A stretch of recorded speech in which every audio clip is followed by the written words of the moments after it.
tonight, in his own words, India's High Commissioner to Canada denies involvement in the murder of a Sikh leader.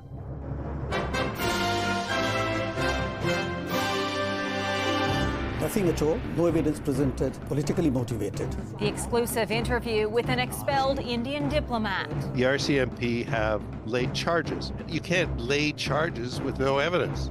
Investigations underway as political relations reach a new low. No clear winner in BC's tight election race. There is also another message in this narrowest of margins. That's we got to do better. Voters left waiting to find out who their next premier is. This has been a night where we have seen the political landscape in British Columbia change forever. The fight over a critical northern cod stock. Well, obviously, very disappointed. The next moves for fishers after a court request is rejected. Plus, skating into a league of their own. The joy you get from just gliding on the ice was something you can't forget. A Hall of Fame honor for those hitting the ice over 80.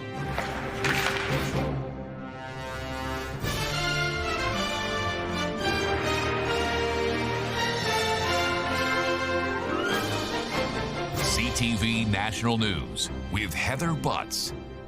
Good evening. The political relationship between Canada and India is now characterized by mistrust. That's according to India's High Commissioner to Canada, who has been expelled from the country. He's pushing back against allegations by the RCMP and the federal government of his involvement in serious criminal activity. CTV's Jeremy Sharon starts us off.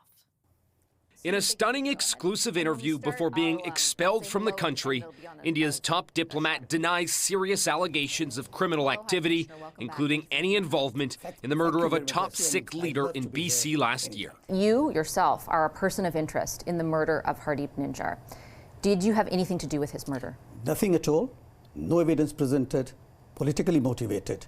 Indian High Commissioner Sanjay Kumar Verma told CTV's question period with Vashi Kapelos his government has never been involved in the targeting of individuals with the end goal of their death. Let me put to you what Minister Zoli said. The decision to expel these individuals was made with great consideration and only after the RCMP gathered ample, clear and concrete evidence which identified 6 individuals as persons of interest in the Ninjar case, one of whom is you. Which Vashi was never shared. Let me see what the concrete evidence she is talking about. As far as I'm concerned, she is talking politically. As far as I'm concerned, she has got nothing in her hand. Canada expelled 6 diplomats, including Verma, after the RCMP and the federal government accused them of engaging in serious criminal activity, including homicides and extortions, and targeting members of the Khalistan movement, which India opposes. Verma insists Canada hasn't presented any proof of its claims. Unfortunately, not a shred of evidence has been shared with us. The RCMP says its deputy commissioner made attempts earlier this month to meet with his Indian counterpart to present that evidence, but had no success. The evidence that the RCMP has collected has already been subjected to a level of review by the Crown Prosecutor. You can't lay charges with no evidence. Canada's most recent High Commissioner to India says Canadian officials have tried to share information several times in the last year. There's no doubt in my mind that we have shared more than sufficient information and evidence with the Indian side up to now at every level of the Canadian government and the Indian government. India's High Commissioner also accused Prime Minister Justin Trudeau of destroying the bilateral relationship between the two countries, but insisted trade ties won't be affected. Heather? Thank you, Jeremy. The Prime Minister is likely to face even more questions over relations with India this week and his own caucus as he deals with a growing revolt. Parliament is back tomorrow and there's a lot on the agenda. Here's CTV's Colton Prail. Justin Trudeau is returning to political chaos as Ottawa gets back to business Monday. He doesn't look like he has control of things because he doesn't. This week, dozens of Liberal caucus members plan to confront Trudeau over his position as party leader. It comes days after news that 4 cabinet ministers won't seek re-election. What caucus needs to be thinking about is, okay, so what happens next? What do we do about it?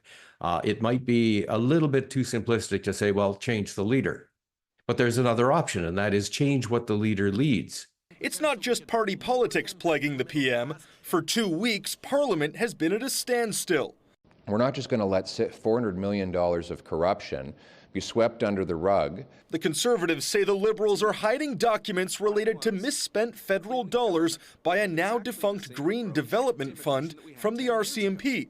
The Liberals argue the Conservatives are fighting against their own motion to send the matter to a committee for further study. There is only one political party that is holding things up in the House of Commons right now, and that is the Conservative Party of Canada. The NDP won't break the deadlock. What's needed is the Conservatives stop filibustering their own motion, and the Liberals need to provide the documents the Parliament has called upon them to provide. Until the privilege debate is resolved, the government isn't passing legislation like changes to the capital gains tax, bills related to citizenship and military justice, and the Online Harms Act. These are children being harmed at a very significant scale across the country. The harms are real, and if we don't pass this, they will continue. Experts say however Trudeau reacts, it can't be status quo. Liberals can either attempt to be the vehicle for change, or they will surely be its victim. The Liberals say they won't prorogue Parliament, meaning the legislative standstill now entering week 3 shows no signs of slowing down. Heather. All right, Colton, thanks. For more, we turn to CTV's chief political correspondent, Vashi Kapellos. A lot of pressure on the Prime Minister this week, Vashi, especially Wednesday when we're expecting that formal ask for Justin Trudeau to step aside. How do you think he'll navigate this? Well, I think it really depends on how the ask is conveyed and how many MPs ultimately within the Liberal caucus decide to convey it to the Prime Minister on Wednesday, essentially how fractious that caucus ends up being. If there are just a handful of MPs, then I think it becomes easier for the Prime Minister to dismiss. If there's 20, more than 20, as has been speculated on so far, then I think it becomes a much bigger issue for the Prime Minister and his leadership. All right, and Vashi, I want to also follow up on your exclusive interview with India's High Commissioner to Canada. What's your sense on India's next move? Is there a trade war looming?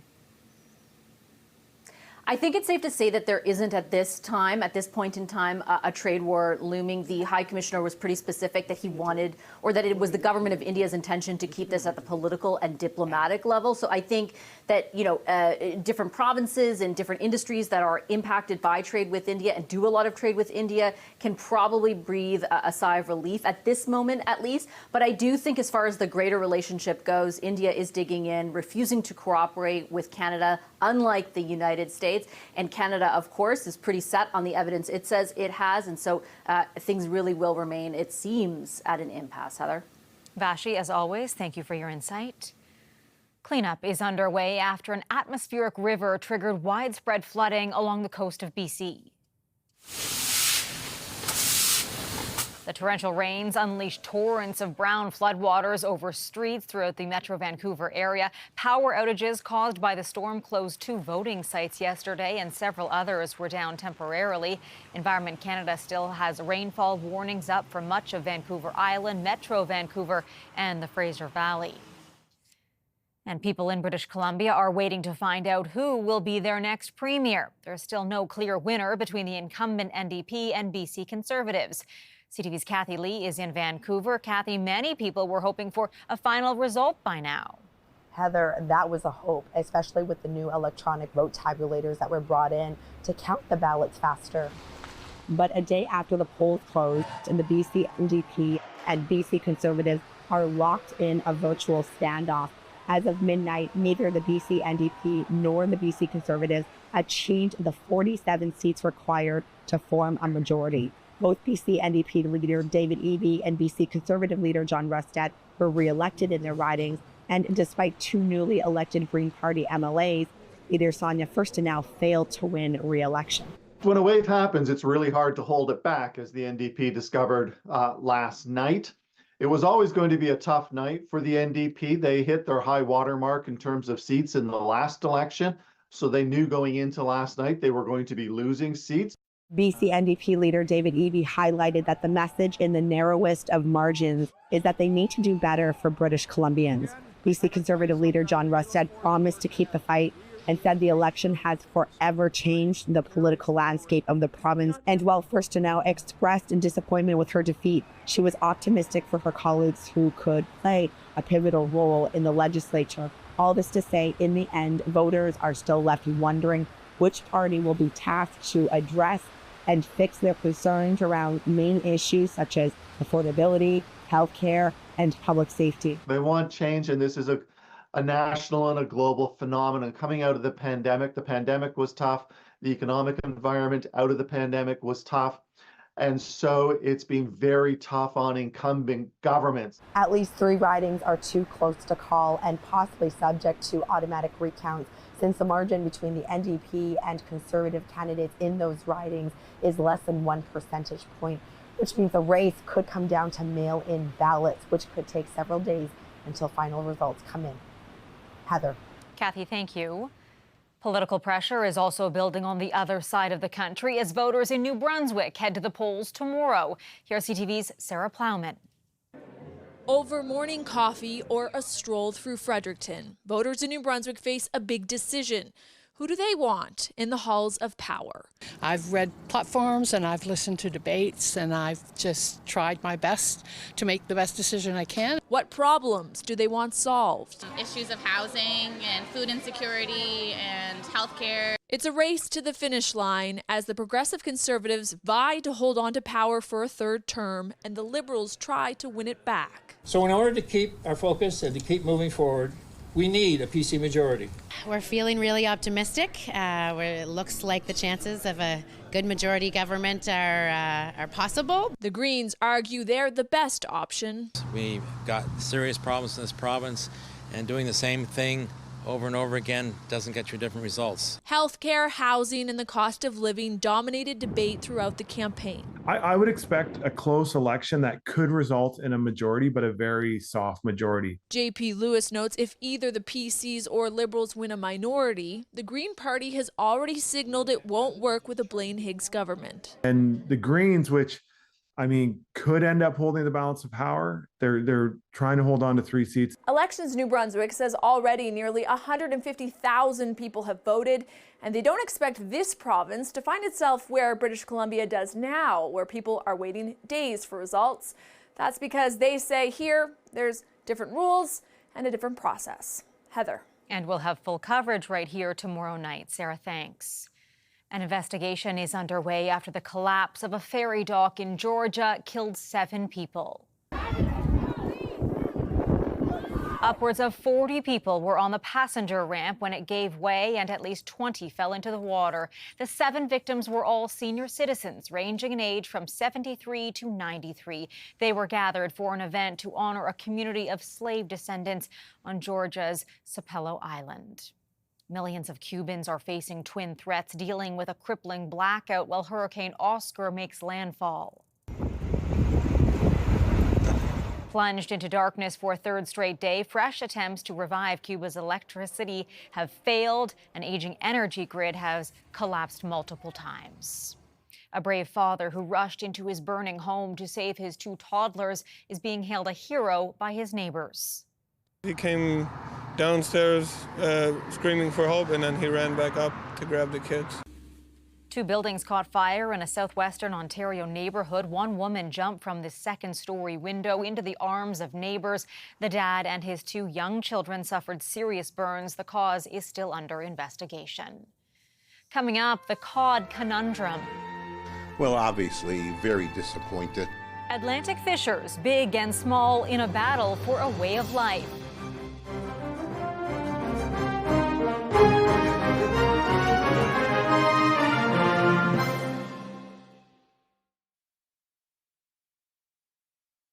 Newfoundland fishermen have lost an early battle against the government's new plan for the northern cod fishery. A federal judge struck down an attempt to prevent the reopening to large commercial operations. But as CTV's Garrett Berry explains, this historic debate isn't over yet.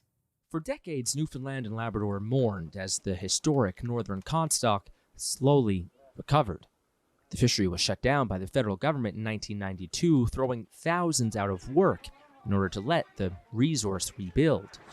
This year, it was a surprise when the federal government said the long wait was over, that commercial cod fishing was back, that fishermen could take more from the water, and big offshore vessels, after years of prohibition, could get in on the action too. She ignored her own scientific advice. She took advice from God help us, the 6 Liberal MPs. The Fish, Food and Allied Workers, the powerful fisheries union in Newfoundland and Labrador, immediately disagreed. They protested and went to court, armed with evidence that Fisheries Minister Diane Leboutillier overruled advice provided by her scientists in her own department, who advocated for no changes. This week, the FFAW learned their first application for emergency intervention by a judge failed. Well, obviously, very disappointed. But the main showdown is still to come, and the union is vowing to keep fighting. The minister's decision, the FO minister's decision, is so important that it needs review. It's a serious issue. Ottawa said international agreements forced it to let foreign vessels back in after the fishery reached a certain size. Another part of the rationale to reopen commercial fishing was in part to keep fish plants running all year. Large offshore boats can do that. They'll fish over the winter. But the FFAW believes an offshore winter fishery could really hurt cod reproduction. Those offshore boat owners say overall their role is still small and the overall fishery is still fairly small too. They say it's unlikely to cause irreparable harm. The idea that the minister's decision of 18,000 tons is going to do irreparable harm really doesn't stand up. The docks are quiet now. Most everybody's got all their fish caught for the year. But this dispute is sure to heat up again when the parties head back to court next year. Heather? All right, Garrett, thank you. Still ahead, winter is on its way. And health officials say some are too relaxed about getting vaxxed.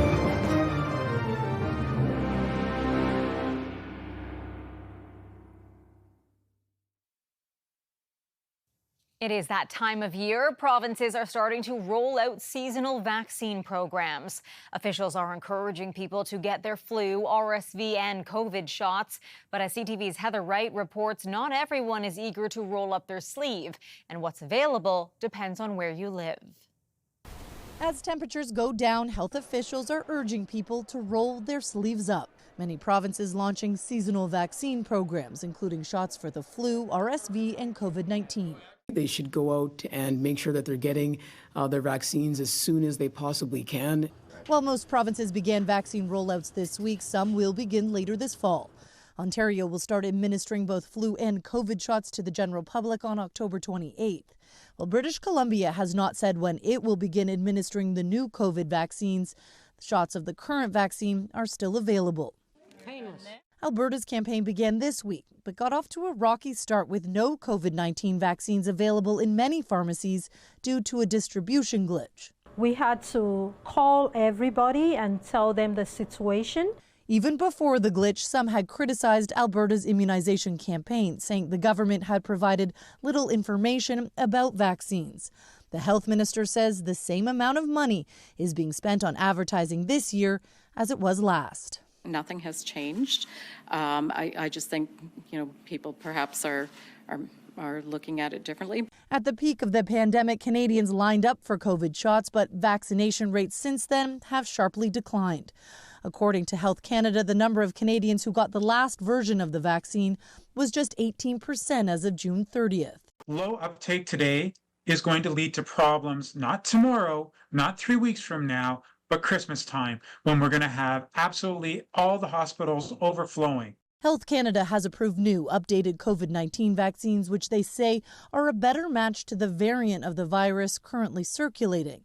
And health officials are also looking to the south, hoping to get a peek of what's to come. Southern Hemisphere is seeing what we would call a fairly typical respiratory virus season, influenza A, RSV, as well as COVID-19, but not seeing anything unusual in the patterns there. Now, that doesn't necessarily always translate here. If those patterns do hold up, it may indicate that flu cases could peak in late December or early January. Heather Wright, CTV News, Toronto. Visitors to a drive-thru at a McDonald's in rural Pennsylvania got quite the surprise this afternoon. I like this shop. I think I might come back and do it again. Thank you. Look at that. Look at that. How are you? Thank you, Mr. President. Nice to see you. Donald Trump handed out bags of takeout and got a lesson in running the fryer at the fast food restaurant north of Philadelphia. The former president says he did it to mock his presidential opponent. Kamala Harris has said she worked at a McDonald's while attending college, but Trump has repeatedly said he doesn't believe her. Happy birthday to you. Happy birthday to you. As for Harris, the American vice president attended a morning church service in the battleground state of Georgia, where she was serenaded by soul music legend Stevie Wonder for her 60th birthday. After the break, the 80-plus Hockey Hall of Fame. Who says you have to retire from the game you love?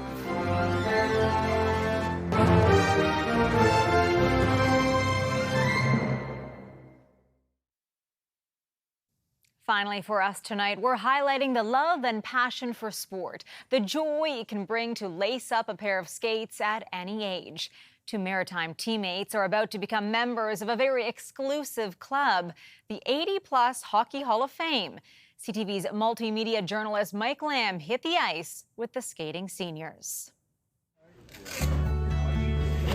My name's Gary Casavicki. I've been playing hockey since I'm about 6 years old.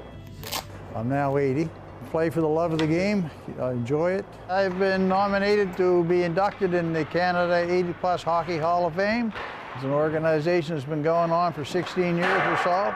Very few people. There's only less than 360 Canada-wide. American teams, they have an 80-plus team as well. So we play a couple of international games with them, which is going to happen in Burlington this year. Congratulations to all the inductees. There's only 3 or 4 guys in Atlantic Canada ever been inducted, and 3 of them are on this team of the Ancient Mariners.